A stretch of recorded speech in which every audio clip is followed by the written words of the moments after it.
You know, I saw you in that film, The Man Who Came to Earth, and that was a man who was in his own void, in a way. Yes, very much. Do you feel that yourself? Thematically, I've always dealt with isolation in everything I've written, I think.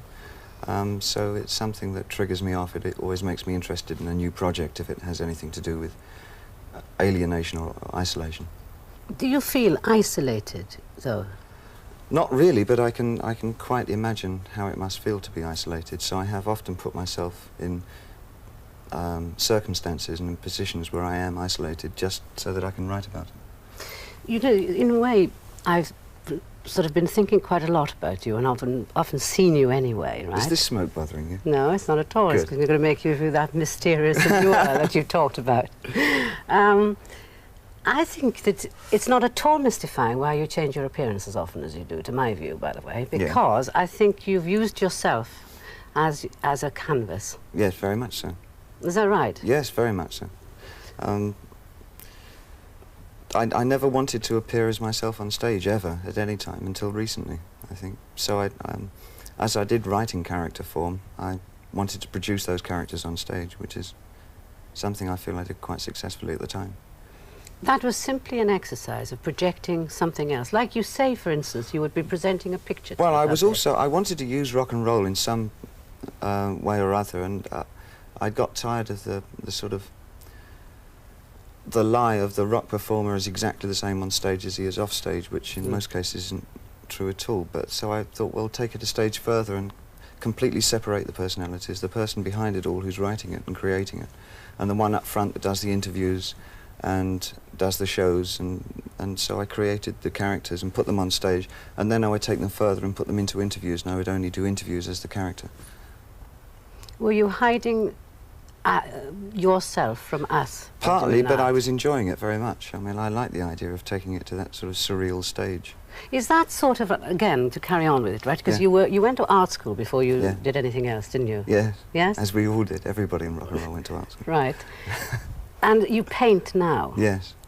But you paint things you're not willing to let us see yet? No, I've been offered 2 or 3 showings, but I've accepted 2 of them, and then I broke my word and said I wouldn't show them. I haven't yet backed up the courage. Why not? What do you fear? Well, I know I'm a good writer. I'm not sure about putting my paintings in. They're very personal to me as well. They're all portraits, and they're all portraits of people in isolation. Most of the paintings are Germans or Turks who live in Berlin, and they're either from East Berlin and who are now living in West Berlin and knowing their families are on the other side of the wall. And so I try to capture a lot of that kind of isolation. And I put a lot of myself into the paintings as well. They're very much part of me. If you're interested in isolation, is it because you think that a person in an isolated state feels greater emotions than they do when they're surrounded by people and things? I think if he is in isolation, instead of receiving the whole world as his home, he tends to create a micro-world inside himself. And it's that peculiar part of the human mind that fascinates me about the small universes that can be created inside the mind. Some of them fairly schizophrenic and quite off the wall. Does that mean you have to separate yourself quite a lot from, say, falling in love and getting very involved with the person? Oh no, I think I think quite the reverse. For me, I do fall in love quite quickly. Once upon a time, I used to fall in love quite a lot. But no, I think love was very important for my writing. But love, falling in love, is different from then going on to love that person. Yes, it is. Yes. And once you love somebody a lot, it means that you've got to share your life with them. That's what I No, I don't think so. I think you can love somebody from afar. But if you then decided not to love them from afar, is what I mean, you as an artist would have to give up quite a lot of your time to them. Yes, and I can't do that. That's what I was wondering, whether you do that. No, love can't get quite in my way because I feel I shelter myself from it incredibly. What are you sheltering yourself again? I mean, sorry, From I'm losing that other eye. Right. No, because you lost your. That's partially that eye. Yeah, yeah. Over a fight. Yes. What Over a fight. Yeah, Within a fight. In a fight. And what was the fight about? Over this eye. No, it was. No, it wasn't. He wanted it and I wanted it, but I kept it. Well, that was over. I can't remember it very well. It was over a girl. I can't remember her name. Was it your first love then, David Bowie? No, I wasn't even in love with her, I don't think. And he thought I was, and in a manner of speaking, but I wasn't in love with her. And so he came up and belted me one day. But he and she's you've loved in your time, haven't you? So I've read. Well, I've only heard too, but it was you've been asked the question whether you're bisexual or not. Too many times. Yes, and you've never quite answered it. Oh, I have. I said I was bisexual, that's enough. Does that mean, though, that you really are, or does that mean that you're keeping some kind I've of... answered the question. Right, okay. Right. Can I ask you another question about yourself in isolation, partly? When you're now living in Japan, aren't you? I've just come back from Japan. I don't know where I'm going to next. When you're living in a place, is that because you, again, want to be isolated? Yes. In a foreign place? Yes, now, at the Yeah. moment. It wasn't a couple of years ago. I wanted to put myself in dangerous situations, which I did. Put myself in any situation which I feel I can't cope with. Dangerous situations, Yeah. such as what? Can you explain that? Areas where I have to be in sort of social contact with people, which I'm not very good at doing. I don't quite know what you mean now. Well, I went to Los Angeles and I lived there for a couple of years, which is a city I really detest. Yeah. So I went to live there among people that I didn't like very much to see what would happen to my writing. And then did you find you did detest the place?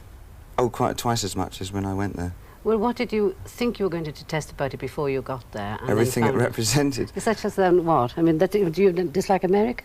No, I like the plains of America. I like New Mexico very much, and the Rio de Grande and around that area.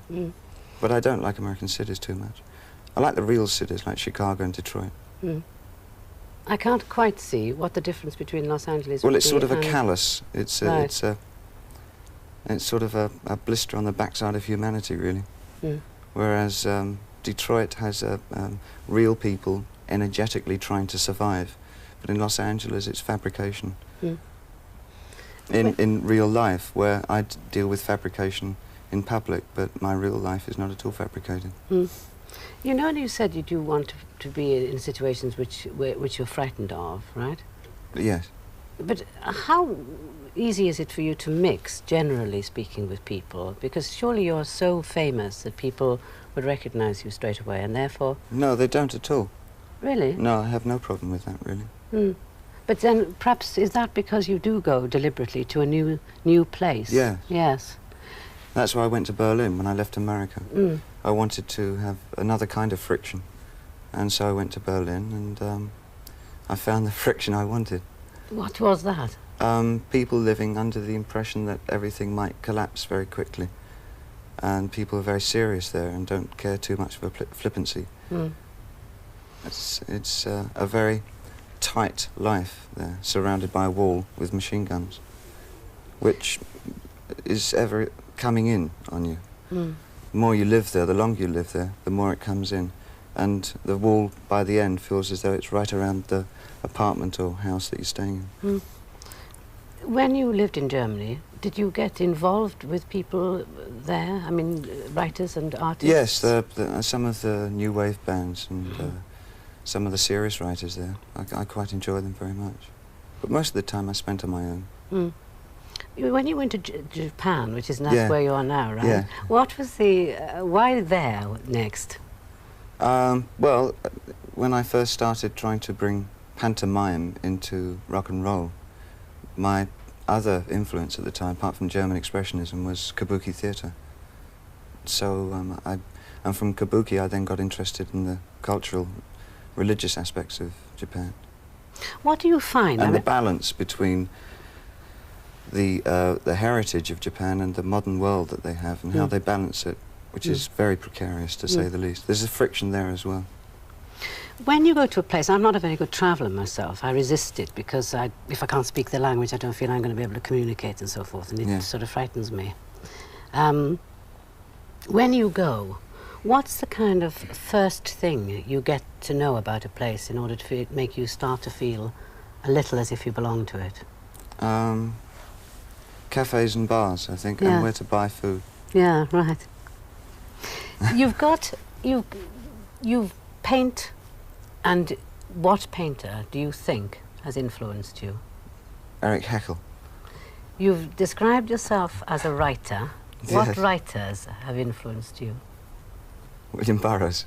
William Burroughs, is he the only? I might change my mind tomorrow, but Yeah. if you're asking me immediately, those are the first things that come to mind. Yes. And as a child, who do you think Who influenced me? you? Donald Duck. Was he your favourite character then, was he? I loathed him. You made me learn how to hate. You know, that's very odd. I've always hated Donald Duck. He sends me quite crackers when I hear him. It's very unlikable. Did you dislike Mickey Mouse as much? Yes. Did you like any of the traditional people that you were supposed to like? Like, did you like Winnie the Pooh? No. No. Rupert Bear? No. No, I didn't. Did you have a teddy bear? No, I didn't. I don't think... I can't remember having anything like that at all. No, I never liked children's things very much. I always liked paintings from a very early age. Thank you very, very much indeed for talking to me. It's a pleasure. I thoroughly enjoyed it. Good.